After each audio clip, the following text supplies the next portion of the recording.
set section of Thursday's workout is you guys are gonna do inverted rows. So when you guys are doing this, think about this is that there's a couple regressions you can go through. So, to start from the top, one of the hardest variations, feet are gonna be on the bench, aiming for the bottom of the chest. You're always gonna finish in the exact same position. That's too hard, feet on the ground. That's too hard, feet on the ground, bending at the knees, right? So you guys can regress as you go. We're gonna go 3 sets of 10 to 12. We're giving you guys a range, meaning if you can get to 12, stop there. If you can only get to 10 and that's where you feel like you're dead, that's where you stop, right? And when you guys are pulling, elbows come in, bar hits the bottom of the chest, full extension, both up and down, okay? Second exercise you guys are gonna pair with the inverted rows is gonna be a half knee length dumbbell shoulder press. When we're doing this, we're gonna start in a neutral grip, so meaning your palm is gonna be facing out to the side, elbows always stacked under the wrist, opposite arm out to the side for counterbalance. As I press, I'm gonna rotate 90 degrees. And just like every other shoulder press, you should be able to see your ear in front of your arm. I do not wanna see you press and have your arm covering your ear. So from here, squeeze the butt, rib cage down, back down, tap the shoulder, and we're gonna go 8 per arm on this one, okay? So 3 sets on both.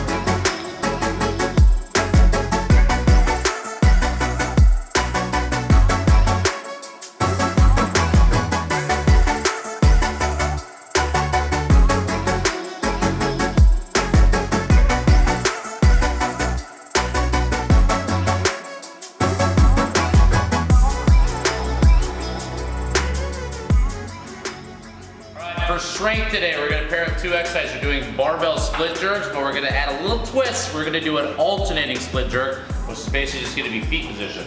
And you're gonna superset that with a single arm row. So to go over the split jerk, when you guys are doing this, you think about your front rack position being like any traditional press overhead.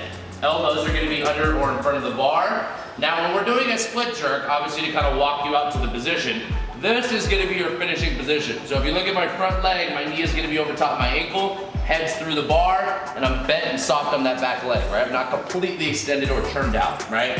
So, where it's gonna get tricky and fancy for you all is instead of you only dip, drive, stick the landing, and doing your dominant leg, you're also now gonna do the opposite leg. So same thing, dip, drive, and then slide, stand, right? So when you guys go from your recovery from the split jerk, remember, slide the front foot, stand back up, bring the barbell down. So we're gonna go 3 per leg, which is gonna be 6 total per set. So for those of you who are brand new, I would start with a barbell, and if that's tricky enough, stick with the barbell. For those that feel confident, you obviously slowly add weight and let weeks over time build this strength up on there, okay? Second exercise you're pairing with, you're gonna go single arm dumbbell rows. So when you guys are doing this, the left arm is gonna be the working side. That means that the left leg needs to be back, right? You're gonna actually kind of be in the same position you were just in with the split jerk with your feet.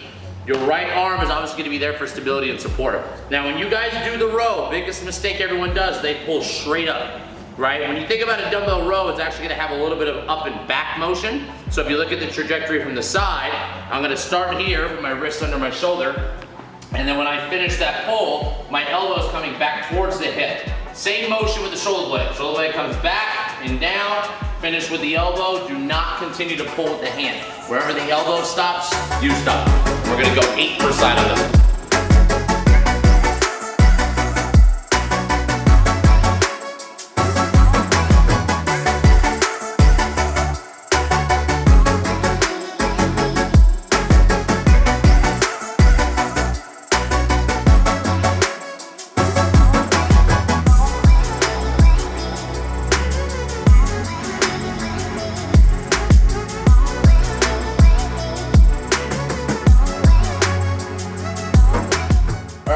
Hypertrophy, we're gonna go shoulder complex with dumbbells, where you guys are gonna go front raises, lateral raises, and bent over rear delt flies. So when you guys are doing the lateral raises, the front raises, what I want you guys to think about is just, you're going thumb to sky. So we're gonna do 0 rotation on this, trying to keep the arms long like I'm reaching away from the body, right? When I get to the lateral flies, you wanted to think about the same thing, but making sure that your palm is finishing facing the floor.